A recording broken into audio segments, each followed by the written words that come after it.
Hello everyone, Dr. Suneel Dhand, internal medicine physician. Welcome to another video. Dr. Anthony Fauci is someone who won't disappear from the news, at least what the mainstream media chooses to cover anyway. A couple of weeks ago, I made a video regarding the shocking emails that were released as a result of the Freedom of Information request, emails from Dr. Fauci's senior advisor. Dr. Fauci is going to be back on Capitol Hill this week testifying, and now we have a new aspect to the story as well regarding scrutiny over his persistent high earnings. Take a look at this. So here we have the story: Fauci to testify on pandemic decisions amid scrutiny over high earnings. Dr. Anthony Fauci is expected to publicly testify in front of the U.S. House Select Subcommittee next week. That is now this week. This story was from a few days ago, on the subject of the pandemic. His conduct and also decision making during the pandemic will be questioned. Well, quite right too. These questions have to keep on being asked until we get to the truth. This is from Open Book's CEO here, joining the discussion on this particular website. About last year, Dr. Anthony Fauci, who was already out of the picture with regards to his main job, earned more than the President of the United States, who makes $400,000 a year. He out-earned every single bureaucrat within the federal service, and it's quoting here, $480,000. Fauci was the #1 most highly compensated federal employee. Think about that for a moment. In a country with the highest federal income and spending, Dr. Anthony Fauci is first, way higher than the president of the country. We don't know exactly what his retirement pension is. We have to estimate it because under federal rules, it is not disclosed. Why on earth would it not be disclosed fully in a free and open democracy? So according to the statement here, we estimate that it is the largest pension in federal history. So even away from the questions regarding his enormous salary in retirement, what exactly is he going to be testifying about? Well, here we have another article here from Friday. Congress will return to business with a hot start. Things could start with a bang, as Dr. Anthony Fauci is expected to testify in front of lawmakers. It could turn into a grilling about the transparency and the origins of the virus. Fauci will have been out of government for almost a year and a half when he appears before Congress this coming week. We all remember when Dr. Fauci said, "If you disagree with me, then you disagree with science." Remember, Dr. Anthony Fauci, Saint Fauci, according to the medical establishment, is the science. And quite rightly here, one politician is ridiculing that. No, science looks at all possibilities. True science does, and starts to build facts. The committee wants Dr. Fauci to turn over private emails and cell phone records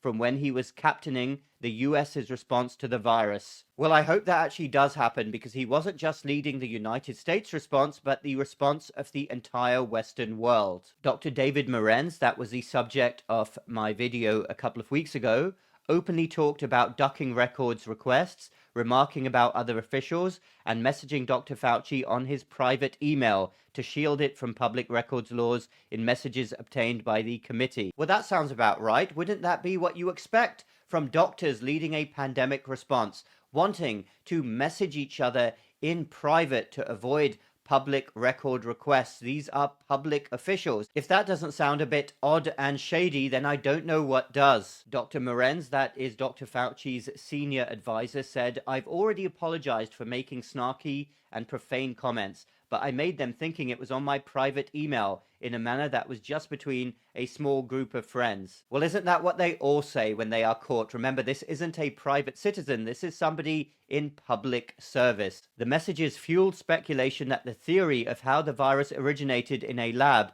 was being suppressed, while the theory it was transmitted from animal to man was being pushed. I don't know if there's a smoking gun. There might be two things. One, what actually happened in China. They'll have that smoking gun, and we may never have that.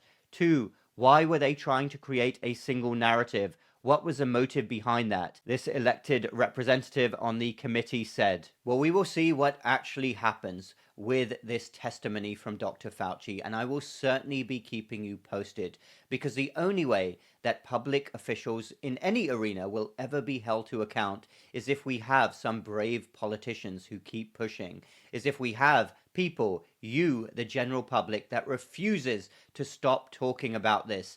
Eventually, the truth will always come out. And as I said in my video a couple of weeks ago, it is absolutely unbelievable, astonishing that there is not more curiosity in the medical establishment. As far as I'm concerned, every doctor should have this at the front of their minds. This pandemic turned the whole world upside down. There's not one person in the whole world, there's not one country that was not affected by this pandemic. You would think that doctors would be curious. Well, how did this start?